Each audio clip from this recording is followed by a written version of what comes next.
Bonjour à tous. Je fais cette vidéo dans la succession de la vidéo précédente sur la perversion narcissique étatisée. Je vais aller encore plus loin. Je vais parler du mondialisme qui est la suite de la mondialisation, la suite calculée de la mondialisation, que Pierre Hillard explique très bien dans nombreuses conférences qui sont disponibles sur nombreuses interviews qui sont disponibles sur YouTube. Je vous recommande donc d'aller voir ce que dit Pierre Hillard là-dessus, parce qu'il est très pointu. Alors que le mondialisme, c'est un sionisme à l'échelle mondiale. Alors je précise ici que je ne fais pas du proxénétisme, que je fais que des analyses, que je donne simplement des opinions, que vous êtes libre de penser ce que vous voulez, que j'invite simplement à la réflexion et à la remise en question et à essayer de comprendre un peu mieux pourquoi nous sommes sur cette terre et ce qui s'y passe et à parvenir à trouver son propre chemin. Donc pour ma part, je n'ai aucune religion, je ne prétends pas qu'il y en a une qui est meilleure que l'autre. Cependant, pour le moment, celle qui me convient le plus, c'est le bouddhisme zazen. Voilà. Alors je vais expliquer, vous allez comprendre pourquoi dans l'exposition que je vais faire ici. Alors en fait, toutes les religions principales ont le même principe, c'est qu'il y a un Dieu unique, et ça compte également pour les juifs rabbiniques. Rabbiniques et mystiques. Il y a des religions secondaires qui ont instauré une trinité, le concept de la trinité. Je vais développer ça plus tard. Et puis il y a des religions tertiaires qui sont plus sectaires, entre guillemets, qui se disent plus libres ou au contraire plus orthodoxes, qui, je pense, n'ont pas bien compris ce que les deux autres religions, les religions principales et les religions secondaires, ont tâché de transmettre, et qui font donc du syncrétisme et des mélanges qui les nuisent. Et ça, c'est valable aussi pour le Vatican II. Alors, je vais commencer par la religion juive, parce que c'est celle qui est aussi concernée par les laïcs qui tiennent la franc-maçonnerie. Alors, dans la religion hassidique, il y a deux courants. Il y a le rabbi de Kotsk, qui était dans la ville de Kok en Ukraine, en Pologne, qui est devenue l'Ukraine. Donc ce rabbi de Kotsk, c'est aussi un certain Morgenstern. Son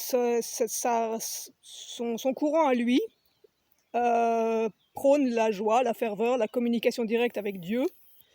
Ça s'appelle Devekaut en yiddish. C'est accessible à tous, il n'y a pas de hiérarchie, c'est la spontanéité, l'émotion religieuse, et cela est fait par la danse, le chant, la prière et la méditation. Et puis il y a une religion plus mystique, du judaïsme orthodoxe, il y a une religion plus hassidique, c'est celle rabbinique mitnagdisme, pardon pour la mauvaise prononciation, et ça c'est l'étude des textes de la Torah et du Talmud, et je vais revenir plus loin sur le Torah et le Talmud en particulier. Ensuite, il y a le christianisme qui est arrivé, donc qui a mené à la religion catholique, à la religion orthodoxe et aussi aux religions protestantes, qui sont une dégénérescence de la religion catholique. Donc Jésus, c'est l'instauration d'un concept de trinité. Et en fait, on retrouve ce concept de trinité dans de nombreuses autres religions. Et c'est ça qui est intéressant, que je vais développer ici. Donc Jésus était un prophète, mais il se prenait aussi un peu pour le Messie. Et ça, pour moi, ça me dérange. Ça me dérange vraiment. Ou alors, ça a été mal interprété par ses disciples et ça a été mal retranscrit dans la Bible. Et originellement, c'est pas ce qu'il a voulu dire. Moi, je penche davantage pour cela, mais bon, je ne peux pas retourner à ce temps-là pour savoir la vérité. Le problème pour les Juifs, c'est que Jésus, non seulement par le fait qu'il estimait qu'il était le Messie et le prophète, c'était en concurrence directe avec Isaac, qui était le fils d'Abraham et Sarah. Jésus a été trahi par Judas, on le sait tous, et par un baiser dans le jardin des Oliviers.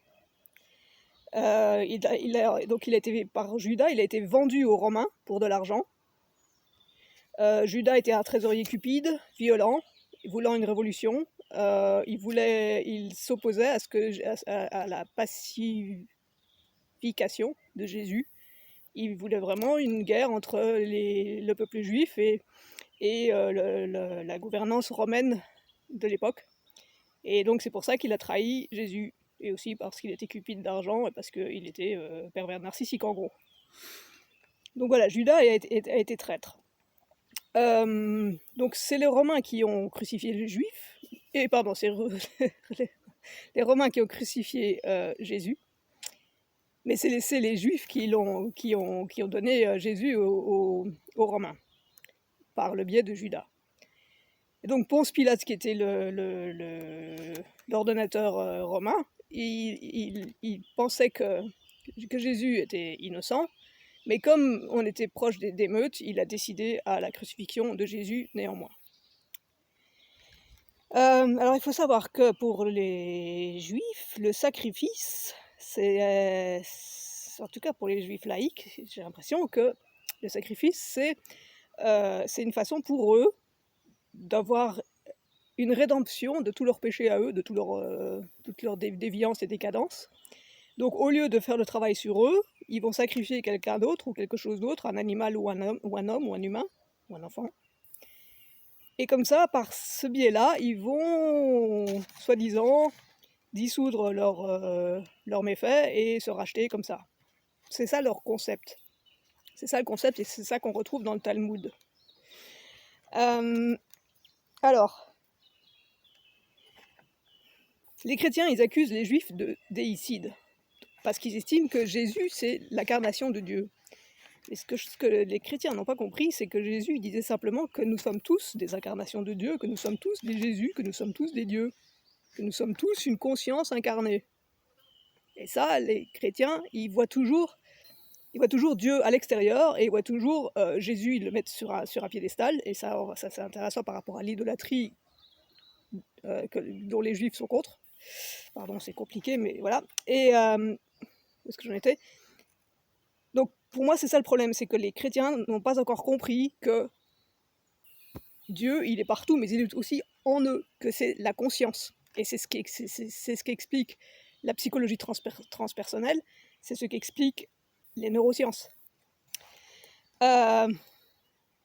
Donc, dans la Trinité, je pense que c'est pour le Talmud, parce que j'ai trouvé cette définition en tapant sur l'intelligence artificielle. La Trinité, ils m'ont donné équilibre, éternité, harmonie universelle. Donc ça, je pense que c'est la version juive laïque. C'est aussi la source, le principe incarné, la liaison. La source, c'est la direction, c'est Dieu, c'est la conscience. Le principe incarné, c'est l'action, donc c'est l'humain qui va créer des choses par le biais de sa conscience, ou la végétation qui, par la photosynthèse, crée de la végétation, en fait, etc. Et la liaison, la transformation. Donc, par exemple, transformer n'importe quoi, de la farine en pain, etc. Donc, dans cette trinité-là, ils estiment que les dualités sont réconciliées par la vérité, l'intelligence et l'intuition, que c'est également la puissance, le sens et l'amour. Tout ça, c'est vraiment très intéressant. Alors, j'ai donc parlé de la Trinité chrétienne. Je vais peut-être commencer par ça. Donc, dans la Trinité catholique et orthodoxe, Dieu est unique et il y a 3 personnes égales et distinctes. Le Père, le Fils et le Saint-Esprit. Et il y a aussi la Vierge Marie, qui en fait a été mal interprétée par les protestants et par nombreuses autres personnes. C'est que la Vierge Marie, elle prétend pas avoir eu Jésus sans relation sexuelle. Ce qui est dit clairement, c'est qu'elle a préservé sa virginité avant et après l'acte. Donc ça veut dire qu'en fait, elle a vraiment conçu l'enfant, et après, elle s'est abstenue de relations sexuelles. Et c'est aussi ce que veulent les juifs orthodoxes. Ils sont très stricts dans la séparation sexuelle et d'avoir des relations sexuelles seulement quand la femme est fertile. Bon, moi, je suis... Bon, j'ai mes propres opinions là-dessus, je vous dis simplement ce qu'il en est. Donc, la Vierge Marie était donc le symbole de l'Immaculée Conception. Donc ça veut dire la conception où il n'y a pas eu de relation sexuelle en dehors de l'acte pour enfanter. Et donc également que l'enfant a été pris en charge correctement par les parents et a pu réaliser dans son plein potentiel par l'éducation. C'est ça aussi qui est très intéressant. Alors, dans le credo, qui a été écrit par Jean, qui est le dernier apôtre de la Bible, le dernier disciple de la Bible, il dit que Jésus est Dieu né de Dieu, qu'il est lumière né de la lumière, qu'il est engendré et non pas créé. Ça aussi c'est très intéressant. Et de même nature que le Père. Donc c'est de la physique quantique, c'est qu'on ait une conscience qui s'incarne dans des atomes qui bougent dans tous les sens et qui se changent tout le temps. C'est la physique quantique. Donc en fait, on n'est pas vraiment un humain, on a l'impression d'être un humain, on a l'impression d'avoir des arbres autour de nous, etc., un soleil.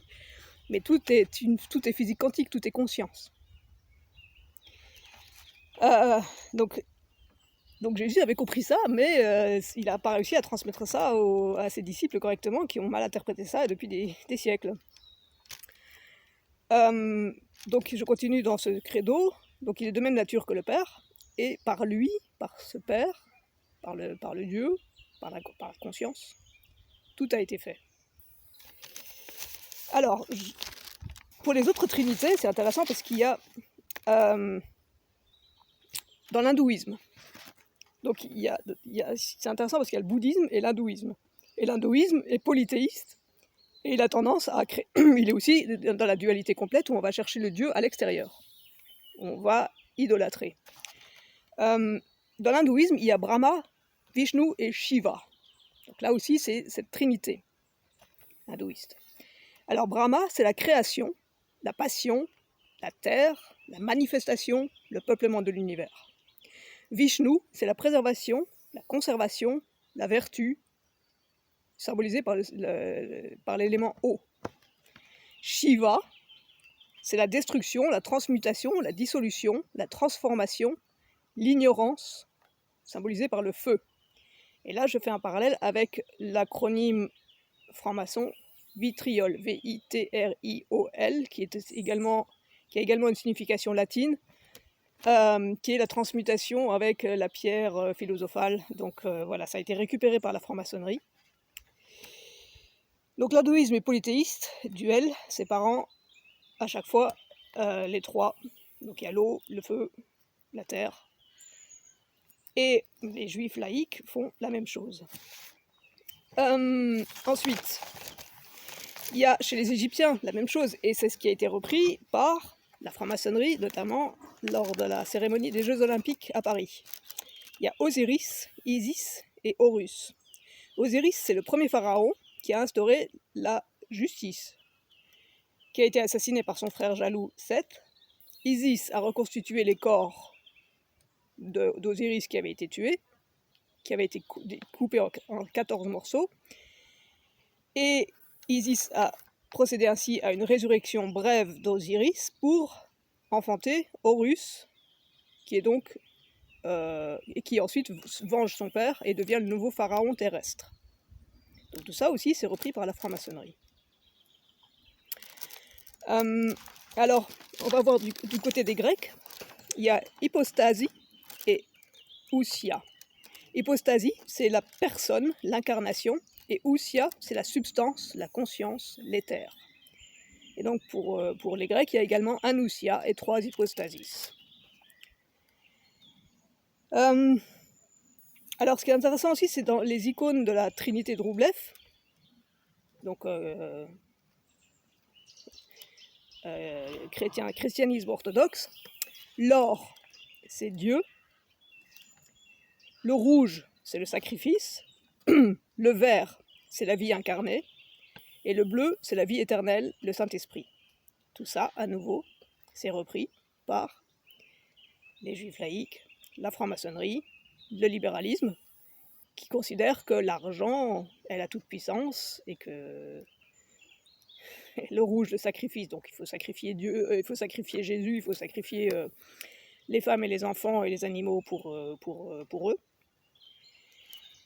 Et le bleu, donc, ce serait soi-disant une vie éternelle du grand architecte. Voilà. Ensuite, qu'est-ce que j'ai pas dit encore? Dans le Coran, il y a la parole de Dieu qui a été transmise par l'ange Gabriel.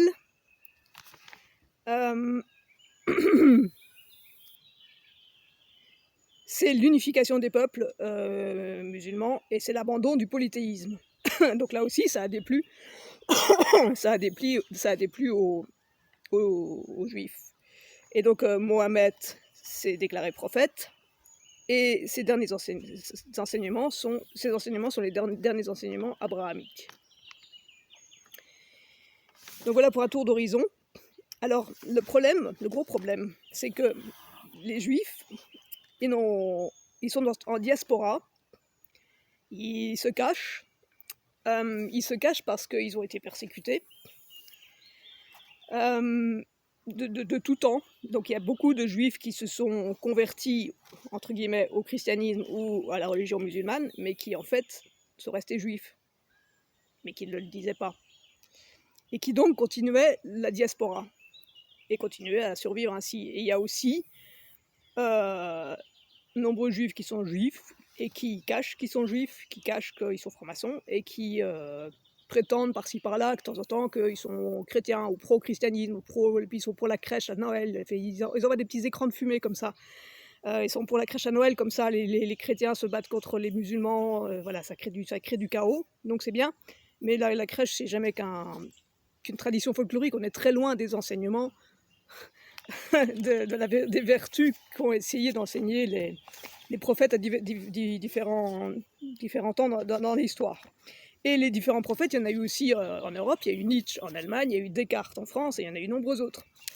Alors, je reviens sur ces juifs laïcs. Donc la Torah, c'est les 5 premiers livres de l'Ancien Testament, c'est l'arbre de vie, c'est les enseignements de Moïse sur le mont Sinaï, et c'est des lois, mais c'est aussi un enseignement écrit. Mais les juifs laïcs gardent en secret, en hébreu principalement, c'est pas complètement traduit, le Talmud. Et le Talmud, ça se veut être un enseignement oral à l'interprétation libre. Donc le Talmud, c'est un syncrétisme de textes juridiques, éthiques, philosophiques, mystiques, mais aussi avec énormément de récits de débauche. À savoir que les juifs laïcs n'ont aucune estime pour la femme, n'ont aucune considération pour la femme, et que l'enfant pas beaucoup plus. En fait, ce qui se passe, bon, quand je dis les juifs laïcs, je mets des gros guillemets, hein, parce que c'est peut-être pas tous les juifs laïcs qui pensent comme ça, mais il y en a une certaine poignée qui pensent comme ça, apparemment. Et ce qui est intéressant dans le Talmud, c'est qu'il est écrit, mais clairement, que la fille est majeure à partir de 3 ans, et le garçon à partir de 9 ans. Vous avez bien entendu. Donc c'est du sexe dépravé qu'on peut lire énormément dans le Talmud. C'est des fêtes, des beuveries, des sacrifices, etc. Donc ce peuple, ces juifs laïcs de la diaspora, ils se considèrent toujours comme un peuple élu, qui serait au-dessus des lois, et ce serait eux qui dictent la justice, un peu comme ces pharaons, Osiris et puis Horus. Et ils les dictent pour tous les autres. Donc ils se prennent aussi pour un messie en fait. Et tous les autres peuples, chacun a sa religion, chacun ses traditions, chacun sa culture, ils veulent les disséminer complètement par la mondialisation, ils veulent que toutes les racines soient perdues, ils veulent que toutes les religions soient dissolues, entre autres l'abolition des idolâtries, comme ils appellent ça, et je vais y revenir plus loin. Et donc, ils veulent aussi l'abolition des nationalismes. Donc, pour le moment, on voit encore des cartes avec des pays, mais tout ça, ils veulent l'effacer. Ils veulent vraiment complètement effacer ça. Ils veulent faire des blocs. Ils veulent s'accaparer toutes les richesses. Ils veulent soumettre tous les autres peuples qui sont pas juifs, donc les non-juifs, qu'ils appellent les justes. Donc tous les autres qui sont disséminés par la mondialisation, tout autant que les juifs dans la diaspora, c'est les justes, et ceux-là devraient répondre aux 7 lois noahides, et donc ce sera en fait en gros un retour de la démocratie esclavagiste grecque. Ça rappelle aussi les intouchables en Inde, où il y a aussi des hiérarchies. Alors, quelles sont ces 7 lois noahides, qui sont censées, d'après ces juifs laïcs de la franc-maçonnerie, sionistes, remplacer toute la justice actuelle? Eh bien, c'est très simple, il n'y a que cette loi. Hein. Obligation des tribunaux, mais on ne sait pas qui tient les tribunaux, c'est les juifs laïcs. Donc ils font ce qu'ils veulent, et je peux vous le dire, ils font ce qu'ils veulent. J'en suis moi-même, en ce moment, la victime à travers une succession. Ils font ce qu'ils veulent. À partir d'un certain moment, ils prennent le pouvoir, et ils font ce qu'ils veulent, et ils détournent mon héritage. Voilà, je le dis noir sur blanc. C'est leur but. Donc ils ont besoin ils ont une haine en eux qu'ils doivent se venger par ces façons insidieuses sur toute l'humanité, alors qu'on n'y est pour rien, quoi, de ce qui s'est passé dans le temps. On n'a rien à voir avec toutes ces querelles de religion. Donc, les 7 lois noahides, c'est l'obligation des tribunaux, l'interdiction en blasphème, j'y reviendrai, l'interdiction à l'idolâtrie, l'interdiction à l'adultère et aux relations sexuelles illicites, mais eux, ils font ce qu'ils veulent, hein, bien sûr. Surtout, ça pose question encore à partir du moment où la fille est considérée majeure à 3 ans et le garçon à 9 ans. L'interdiction du meurtre, l'interdiction du vol, ils disent rien sur les viols. Interdiction de consommer de l'animal, mais ça c'est pour les justes, c'est pas pour le peuple élu. Hein. Pour les juifs laïcs, eux ils font ce qu'ils veulent, ils peuvent continuer leur beuverie, leurs sacrifices animaux et humains, etc. Alors, le blasphème, l'interdiction du blasphème, le délit a été aboli en France en 1791. Rappelons-nous, la révolution orchestrée par les francs-maçons, c'était en 1789. Et ce même délit a été aboli en Alsace, et donc je suppose dans l'Europe tout entière, en 2017. Donc on est vraiment dans un mondialisme sioniste en marche, mais vraiment en marche. C'est actuel, c'est pas dans un futur proche ou quoi que ce soit, c'est présent. Donc cette éthique universelle, ils disent que la loi noaïde sont une éthique universelle applicable à tous, donc normalement aussi aux juifs, indépendamment de leur apparence religieuse ou éthique. Alors où sont les juifs orthodoxes pour remettre en place les juifs laïcs et les francs-maçons? Je ne les entends pas. Où sont les juifs orthodoxes? On voit aussi la décadence avec Freud, dans son Eros et Thanatos, où Eros, qui est normalement l'amour, devient la dépravation sexuelle, et où il ne parle que de l'inconscient, mais il oublie la conscience, la pure conscience et la psychologie transpersonnelle. Ça, il le zappe complètement, Freud. Donc voilà, attention au... Ne vous fiez pas à ce que vous entendez, ne vous fiez pas au dire des gens, observez les actions qu'ils prennent, ne croyez pas à la justice actuelle et ne croyez pas aux politiques actuelles ou à ce que tous les politiciens disent. On est vraiment en marche vers ce mondialisme sioniste où tous les peuples sont censés devenir soumis à cette diaspora de juifs qui tentent de se venger sur un passé dont la Deuxième Guerre mondiale, ce que je peux comprendre mais pas accepter. Donc voilà, on est vraiment en plein dedans et ce qu'ils font c'est vraiment complètement insidieux et c'est complètement en marche et c'est actuel. Voilà pour la vidéo, j'espère que ça vous aura fait sens. Donc vraiment, si vous voulez approfondir le sujet, écoutez Pierre Hillard. Lui est chrétien catholique à fond, c'est son droit. Moi, j'ai pas forcément la même opinion là-dessus. Je pense vraiment qu'on est chacun avec une conscience et qu'on peut vraiment faire le chemin de la vertu soi-même, mais on peut comprendre ce qui a voulu être transmis par la Trinité. et par les enseignements de Jésus, tout autant que de Siddhartha et que d'autres, et que de moines Shaolin.